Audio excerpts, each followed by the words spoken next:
Hello guys, मैं हूँ सीमा और स्वागत है आपका आपकी अपनी दावत में। तो रोज़ की तरह मैं कोई रेसिपी लेकर नहीं आई हूँ। आज हम लोग देखेंगे 10 किचन के अमेजिंग टिप्स, जिसे यूज़ करके आप अपने किचन का काम एकदम चुटकियों में फटाफट से ख़त्म भी कर सकते हैं। तो वीडियो अगर आपको पसंद आता है तो प्लीज़ इसे like, comment, share and channel को सब्सक्राइब करना ना भूलें।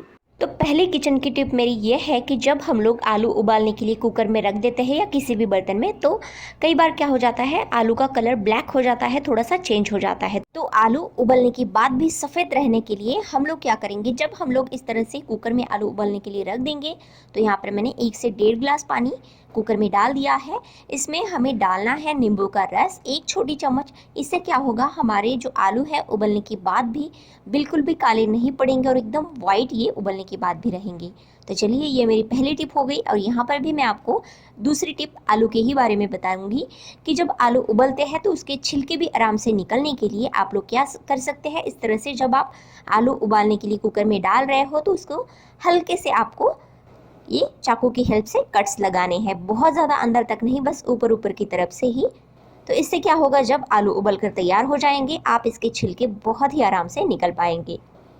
तो बस इसी तरह से मैं तैयार करके रखती हूँ। बस 2 सीटी में हमारे आलू यहाँ पर उबल जाएंगे। तो देख सकते हैं यहाँ पर 2 सीटी होने के बाद आलू अच्छी तरह से उबल चुके हैं। मैंने इसे बाहर भी निकाल लिया है, एक प्लेट में ठंडे हो चुके हैं।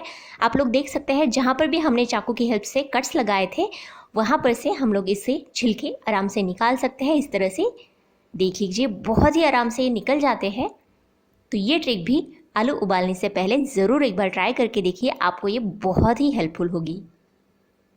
तीसरी मेरी किचन की टिप यहाँ पर ये रहेगी कि जब हम लोग मार्केट से ये हरी मिर्च लेकर आते हैं तो वो कम से कम सिर्फ 4 से 5 दिन तक फ्रेश रहती है और उसके बाद में ये मुरझाना शुरू हो जाती है। तो इसे लंबे समय तक, ज़्यादा दिन तक फ्रेश रखने के लिए हमें सबसे पहले क्या करना है, जब हम इसे मार्केट से लेकर आते हैं अच्छी तरह से इसे साफ़ पानी से धोना है, अच्छी तरह से इसे ड्राई करना है और उसके बाद इसके ऊपर के जो डंठल होते हैं उसे निकाल लेना है। मैंने यहाँ पर पहले से ही निकाल कर रखे हैं और इसे हम अब लोग रखेंगे इस तरह के एक एयरटाइट कंटेनर में। एयरटाइट कंटेनर में आप चाहे तो नीचे किचन टॉवल या इस तरह का एक नोटबुक का पेज भी रख सकते हैं, न्यूज़पेपर भी रख सकते हैं, लेकिन वो आपकी हेल्थ के लिए अच्छा नहीं है, इसलिए इस तरह का कोई भी वाइट कलर का पेपर आप इस तरह से रख सकते हैं। और बस इसके ऊपर ये डंठल निकाली हुई हरी मिर्च को आपको रखना है। ज़्यादा क्वांटिटी में है तो आपको बीच बीच में टिश्यू पेपर या किचन टॉवल रखना ज़रूरी है। और बस इसके ऊपर भी हम लोग एक रख देंगे टिश्यू पेपर। तो जैसे कि मैंने बताया, टिश्यू पेपर, किचन टॉवल नहीं है तो आप जो नोटबुक का वाइट कलर का पेज होता है सिंपल, वो भी यहाँ पर रख सकते हैं। तो बस इस तरह से इसे हमें फोल्ड करके डब्बे के ऊपर रखना है और इसका ढक्कन बंद करके अगर आप इस मिर्च को फ्रिज में रखते हैं तो ये बस आराम से 25 से 30 दिन तक फ्रेश रहती है, बिल्कुल भी ख़राब नहीं होती है। सिर्फ आपको 6 से 7 दिन के बाद ये अंदर का जो टिश्यू पेपर है वो थोड़ा सा गीला है तो आपको उसे चेंज करना होता है, क्योंकि यहाँ पर थोड़ा सा मॉइस्चर जम जाता है, तो उसे आपको 7 से 8 दिन के बाद चेंज करना होता है। चौथी हमारी किचन की टिप है लहसुन के बारे में, क्योंकि लहसुन हमारे इंडियन कुकिंग को बहुत ही अच्छी तरीके से एक जायका देता है, एक अलग ही फ्लेवर देता है। लेकिन जब हम खाना बनाने के लिए जा रहे हैं और पता चलता है कि छिला हुआ लहसुन ख़त्म हुआ है, तो इसे छीलने में 8 से 10 मिनट आराम से लग जाते हैं। और ऐसे ऐन वक्त पर और गड़बड़ी में लहसुन छीलने का बिल्कुल भी टाइम नहीं होता है। तो आप यहाँ पर क्या कर सकते हैं, इस तरह से आपको लेना है ग्रेटर या कद्दूकस भी इसे बोल सकते हैं, छोटी साइज़ का आपको लेना है, जिसके ऊपर नॉर्मली आप अदरक छीलते हैं। तो आपको लेना है एक ग्रेटर और इसके ऊपर सीधे आपको जो ये लहसुन है उसे इस तरह से घिसना है या ग्रेट करना है। तो आपको इसे छीलने की या उसके छिलके निकालने की बिल्कुल भी ज़रूरत नहीं है।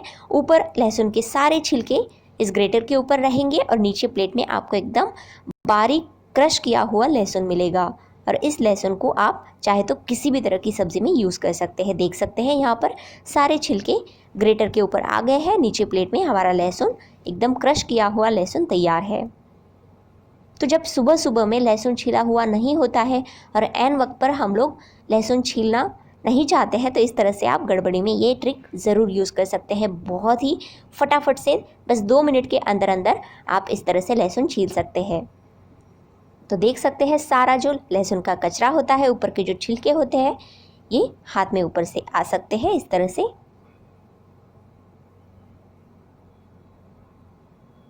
तो बस ये भी ट्रिक आपके किचन में बहुत ही काम आने वाली है, तो इसे भी एक बार ज़रूर ट्राई कीजिए।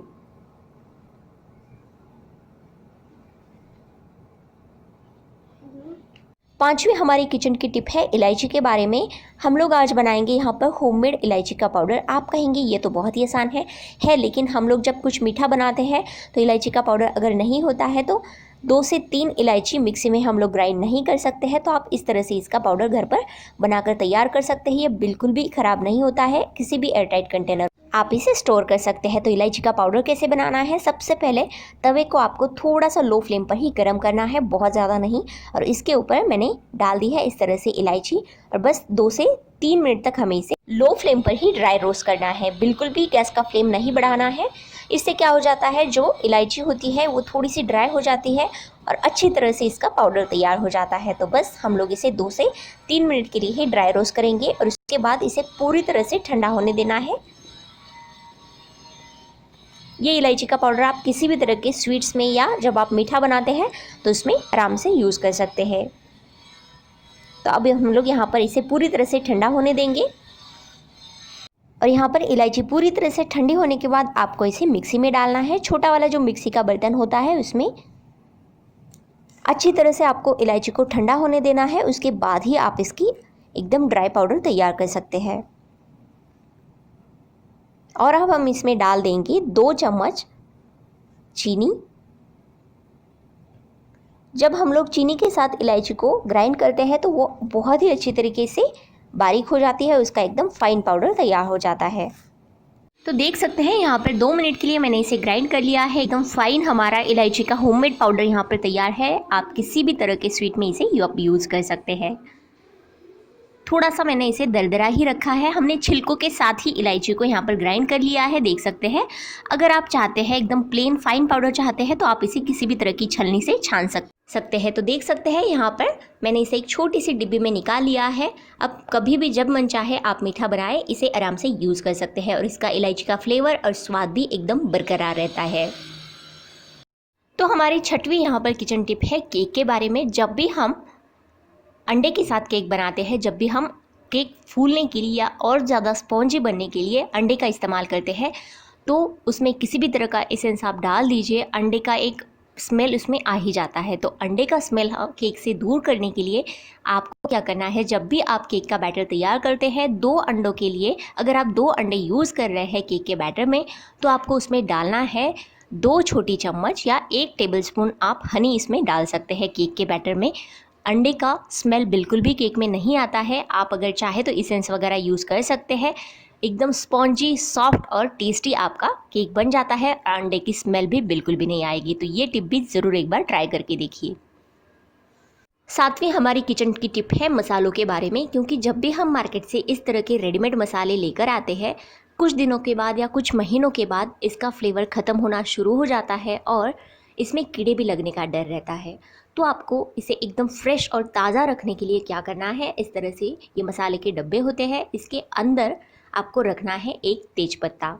जी हाँ, तेज़पत्ते से आपके जो मसाले हैं उसमें कीड़े भी बिल्कुल नहीं लगेंगे और ये मसाले का जो फ्लेवर होता है, जो खुशबू होती है वो भी एकदम बरकरार रहती है। अगर आप चाहे तो इस तरह के मसाले के डब्बों को फ्रिज में भी स्टोर कर सकते हैं। ये आराम से चल जाते हैं, बिल्कुल भी ख़राब नहीं होते हैं। लेकिन अगर आप फ्रिज के बाहर इसे स्टोर करना चाहते हैं तो इस तरह के जो ये तेज पत्ते हैं वो डालकर ज़रूर रखिए, बिल्कुल भी कीड़े नहीं लगेंगे। और इसके ऊपर स्वाद इसका और भी फ्रेश रखने के लिए मैं इस तरह से इसके ऊपर रबर लगा देती हूँ, इससे एकदम क्लोज़ हो जाता है। और मैं इसी तरह के डब्बे में जो रेडीमेड आता है उसी तरह में ये मसाले रखना पसंद करती हूँ, क्योंकि इसके नीचे एक्सपायरी डेट भी होती है तो उससे ये मसाले ख़राब हुए हैं या नहीं ये हमें जल्दी से पता चल जाता है। तो आप भी ये ट्रिक मसालों को एकदम फ्रेश और ताज़ा रखने के लिए यूज़ कर सकते हैं। बिल्कुल भी मसालों में कीड़े वगैरह नहीं लगेंगे और एकदम फ्रेश रहेंगे मसाले। तो 8वीं हमारी किचन की टिप है दूध के बारे में, क्योंकि जब भी हम दूध लेकर आते हैं, दूध गर्म करते हैं अच्छी तरह से, उसके ऊपर दूध ठंडा होने के बाद मलाई भी आती है। लेकिन ये मलाई आप घी बनाने के लिए स्टोर तो करते होंगे, क्योंकि मैं तो करती हूँ। तो ये मलाई अच्छी तरह से दूध के ऊपर से निकालने के लिए अगर आप इस तरह का छोटा वाला चम्मच यूज़ करते हैं तो मलाई अच्छी तरह से नहीं निकलती, बीच में ही टूट जाती है। तो इस मलाई को एकदम अच्छी तरह से पूरे का पूरा निकालने के लिए मैं क्या करती हूँ, इसे छोटा चम्मच से बिल्कुल भी नहीं निकालना है, तो इस तरह से आपको क्या करना है, एक झारी लेनी है जिसे इस तरह से छेद होनी चाहिए। बड़ी सी झारी या बड़ा सा चम्मच भी आप यहाँ पर ले सकते हैं और हल्के हाथ से आपको जो ये मलाई के किनारे होते हैं उसे सबसे पहले छोड़ना होता है, लूज़ करना है थोड़ा सा, और बस इस तरह से आपको ये हल्के हाथ से मलाई निकालनी है। क्योंकि अगर आप यहाँ पर छोटा वाला चम्मच यूज़ करते हैं तो ये मलाई बीच में ही टूट जाती है, दूध में गिर जाती है और पूरी की पूरी मलाई नहीं हम निकाल पाते। तो इस तरह से झारी की हेल्प से आप पूरी मलाई से अच्छी तरह से निकाल सकते हैं। तो बस 2 मिनट के अंदर अंदर बिना हाथ लगाए आपकी ये मलाई इस तरह से जम जाती है। और बस इस जमी हुई मलाई से आप बहुत सारा अच्छा सा घी भी निकाल सकते हैं घर में। तो बस देख सकते हैं 2 बार में ही हमारी ये सारी मलाई निकाल कर तैयार हुई है। तो 9वीं हमारी टिप है एकदम सॉफ्ट और मुलायम रोटी बनाने के लिए आप क्या कर सकते हैं। तो कितना भी आटा अच्छी तरह से गूंद लो, अच्छी तरह से मसल लो, तो भी अगर आपकी रोटी स्मूथ और सॉफ्ट और मुलायम नहीं बनती है तो आप इस ट्रिक को ज़रूर यूज़ कर सकते हैं। तो आपको आटा गूंदने से पहले थोड़ा सा नमक और 2 चम्मच इसमें दही डालना है गेहूं के आटे में। और बस दही अगर नहीं यहाँ पर डालना चाहते हैं तो आप आधा कप दूध भी इसमें इस्तेमाल कर सकते हैं। अच्छी तरह से इसे मिक्स करने के बाद नॉर्मली आपको थोड़ा थोड़ा पानी मिलाकर इसका रोटी के लिए आटा तैयार करना है। तो देख सकते हैं यहाँ पर मैंने रोटी बनाने के लिए आटा तैयार कर लिया है। तो अब इसकी हम रोटी बनाएंगे तो बहुत ज़्यादा वो सॉफ्ट बनेगी, टेस्टी बनेगी और एकदम मुलायम बनेगी। तो ज़रूर ये ट्रिक भी रोटी बनाने से पहले ट्राई कीजिए। 10वीं किचन की टिप हमारी है आटे के ही बारे में। जब हम लोग आटा तैयार करते हैं, रोटियां बनाने के बाद थोड़ा सा आटा कई बार बच भी जाता है तो हम उसे फ्रिज में रख देते हैं और अगली सुबह उसे यूज़ करते हैं।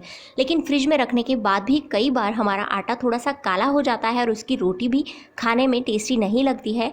तो इसे काला होने से बचाने के लिए हम लोग क्या करेंगे, इस तरह से क्लिंग रैप से या किसी भी तरह के प्लास्टिक की शीट से आप इसे इस तरह से ढक सकते हैं। क्योंकि इसमें बिल्कुल भी एयर नहीं जानी चाहिए, तभी आपका ये आटा दूसरे दिन में एकदम फ्रेश रहेगा।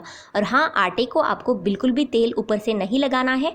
आप चाहे तो थोड़ा सा पानी लगा सकते हैं, लेकिन तेल नहीं लगाना है क्योंकि तेल की ही वजह से ये आटा काला हो जाता है।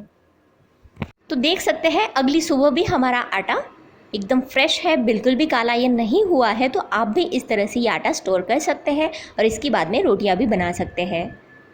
देख लीजिए एकदम सॉफ्ट है, फ्रेश है और बिल्कुल भी काला ये नहीं हुआ है। तो ज़रूर ये ट्रिक भी यूज़ कीजिए। तो बस कैसे लगे आपको ये मेरे अमेजिंग 10 किचन की टिप्स, मुझे कमेंट बॉक्स में ज़रूर बताइए। और अगर आपको ये वीडियो अच्छा लगा है, पसंद आया है तो प्लीज़ इसे like, comment, share and channel को सब्सक्राइब करना ना भूलें। Thanks for watching guys, take care.